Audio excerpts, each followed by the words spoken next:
गुलाब चेहरे पे मुस्कुराहट, चमकती आँखों में शौक जज्बे।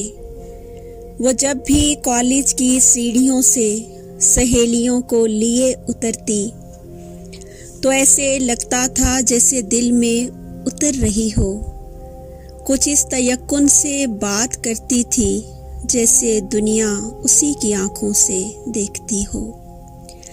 वो अपने रास्ते में दिल बिछाती हुई निगाहों से हंस के कहती, तुम्हारे जैसे बहुत से लड़कों से मैं ये बातें बहुत से बरसों से सुन रही हूँ।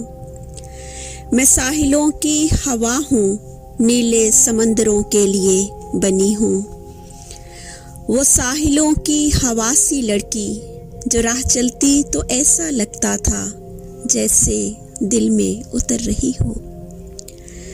वो कल मिली तो इसी तरह थी, चमकती आँखों में शौक जज्बे, गुलाब चेहरे पे मुस्कुराहट कि जैसे चांदी पिघल रही हो।